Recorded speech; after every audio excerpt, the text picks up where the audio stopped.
Social justice is the next topic from his speech that we want to dive into this morning. And to do that, we're bringing in attorney Todd Belcore. Welcome, Attorney Belcore. We appreciate you starting your day with us right here on BNC.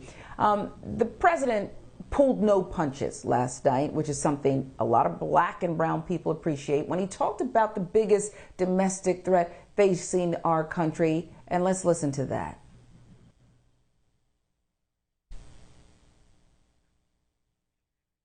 All right, well, we don't have it, so a bit anticlimactic, but what he talked about was white supremacy. And again, he did not mince words in calling it terrorism and talking about the effects, the threat to America. I want you to react to that, because how important is just saying it for the president of the United States, a white man, to stand there and just say it? It's historic. I mean, you have to wonder how long it would have taken otherwise for something like this to be uttered from that dais. But there's no better time than now, when behind him is the first African-American vice president. And then on top of all that, just the way in which the entire country and the entire world has responded to the tragic killing of George Floyd. So I think the president isn't just acknowledging the reality of our world, but I think he's also responding to the heartbreak and the way in which people are just demanding action and at least acknowledgement. And I think he's wise to have done it in the context of this speech. Then he talked about men and women in uniform moving into law enforcement. He said most serve honorably.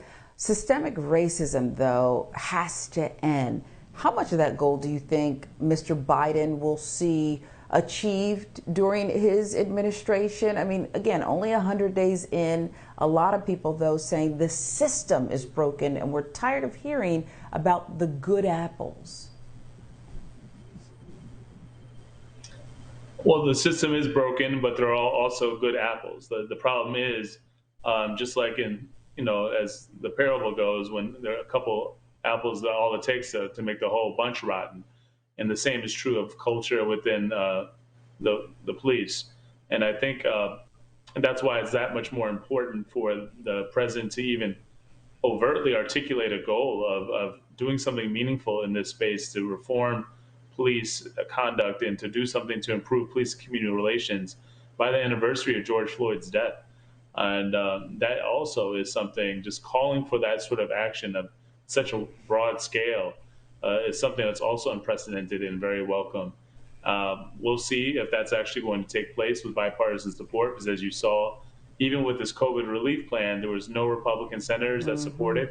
And that was something to do something against the most vile, crisis that we've had to deal with in our lifetime. So understanding that there's no support even there, I don't anticipate a lot of Republican senators' support on something as more politically charged, so to speak, as race relations and police community relations. But we'll see. At the very least, this is why it's important for the president and the first lady and the vice president to visit places like Georgia, where they were able to get two senators and really tip the balance such that President Biden would have a chance to have any of his agenda realized. Yeah, there is this push-pull, depending on, who's in the room, about whether people actually believe that the federal government can affect change for them locally when we're talking about social justice reform. The president recalled George Floyd's young daughter telling him, my daddy changed the world. And he does say that he wants the George Floyd Policing Act approved before the anniversary of Mr. Floyd's death. That's next month. So what is the holdup? Obviously, there is that gridlock, but I heard a lot of people on both sides of the aisle agree what happened to Mr. Floyd was reprehensible. And why can't we just get this done? Because from a lot of legislators' perspective, it's a lot easier to stall, drag your feet, and hope that people forget about this enough for nothing to be a suitable response. I mean, just look at all the mass shootings, just look at all the different instances where major tragedies have taken place on American soil, and the lack of action.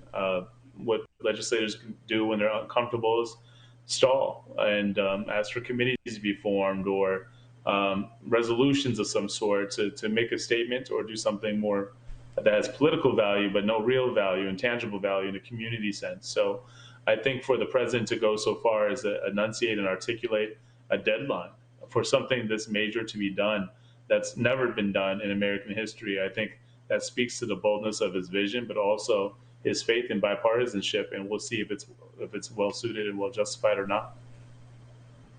I want to get your reaction to Senator Tim Scott, South Carolina. He gave the Republican response, and right out of the gate, he talks about how America isn't racist.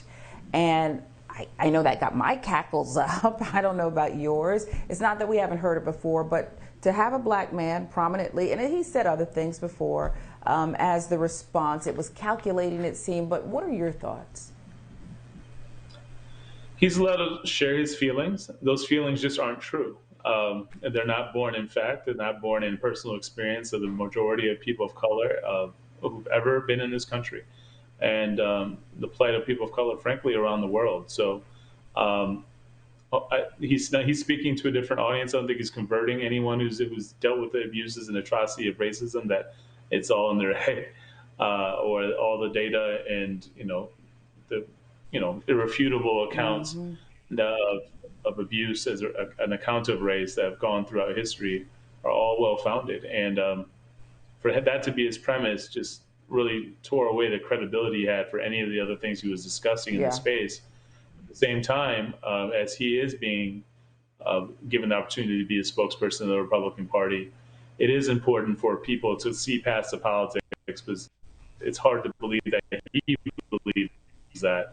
Understanding his life, there must have been some inclination that because of his skin, and to work past that and ignore that rhetoric and try to work towards real progress through legislative reform with him and other legislators on all sides of the aisle.